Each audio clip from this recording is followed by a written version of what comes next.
नमस्कार. महासागरच्या खरी-खरीमध्ये मी ऐश्वर्या शिंदे आपलं स्वागत करते.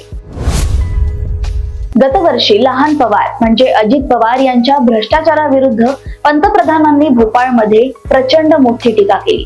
तो दिवस होता 30 जून आणि 2 जुलैला अजित पवार युती सरकारमध्ये उपमुख्यमंत्री झाले.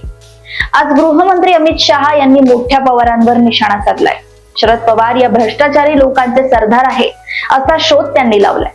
या भ्रष्टाचाराच्या सरदाराला पंतप्रधान जेव्हा गुजरातचे मुख्यमंत्री होते तेव्हा भेटण्यासाठी आणि सल्ला घेण्यासाठी जात होते. शरदराव पवार यांच्या अमृत महोत्सवानिमित्त दस्तूरखुद्द पंतप्रधानांनी बारामतीमध्ये बड्या नेत्यांच्या उपस्थितीत हे सर्व सांगून शरद पवार यांच्यावर स्तुतीसुमने उधळली होती. त्यामुळे सुरेश भटांच्या काव्यातील काही शब्द यावेळी आठवतायत.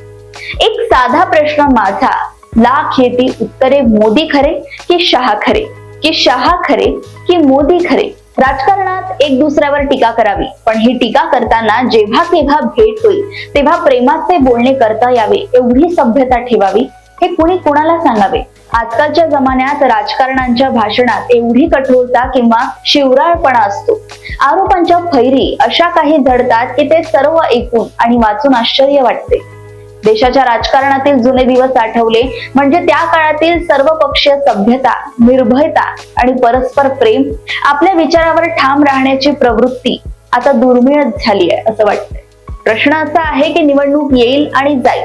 कधी हा पक्ष सत्तेवर येईल तर कधी दुसरा पक्ष सत्तेवर येईल, पण शहा साहेबांसारखे मोठ्या पदावर असलेले राजकारणी ज्याप्रमाणे बोलतात व मांडणी करतात त्यात साधी सभ्यता दिसत नाही.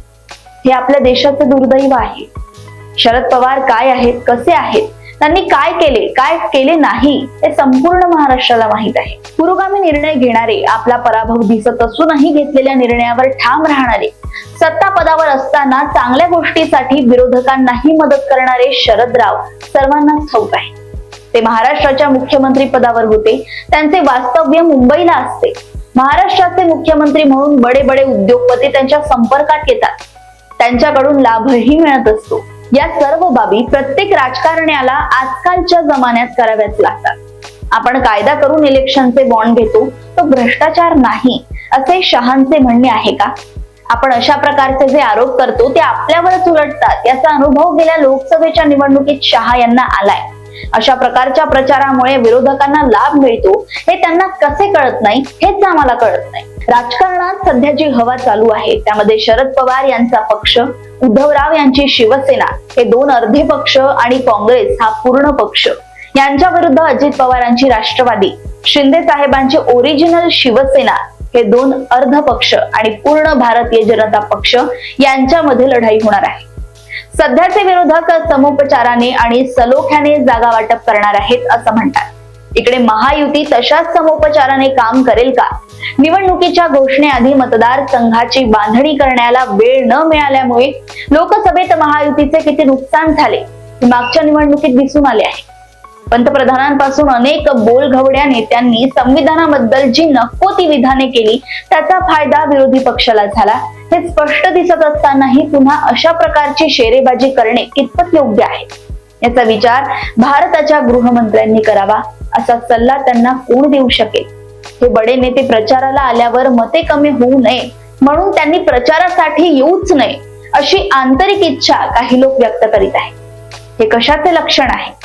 प्रतिपक्षावर टीका केलीच पाहिजे, पण वारंवार त्या गोष्टी उगाळून ती वक्तव्ये करण्याऐवजी आपण आपल्या कारकिर्दीत काय करणार आहोत त्याचे वर्णन केले पाहिजे. जनतेला दिलासा दिला पाहिजे, तरच त्याचा लाभ आपल्याला मिळू शकेल.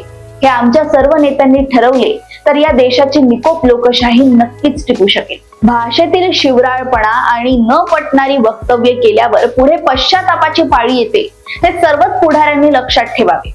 हा आत्ताच्या राजकारणातील संदेश आहे. आता मोठ्या पवारांवर टीका करून परवा त्यांना आपल्या पक्षात घेण्याचा विचार आहे का हे सुद्धा शहा यांनी स्पष्ट करावे. अशाच राजकीय घडामोडी व अपडेट सोबत पुन्हा भेटूया महासागरच्या खरी-खरीमध्ये. बघत रहा महासागर. आणि अजूनही तुम्ही आमच्या चॅनलला लाईक आणि सबस्क्राईब केले नसेल तर लगेच लाईक आणि सबस्क्राईब करा आणि बघत रहा महासागर. नमस्कार.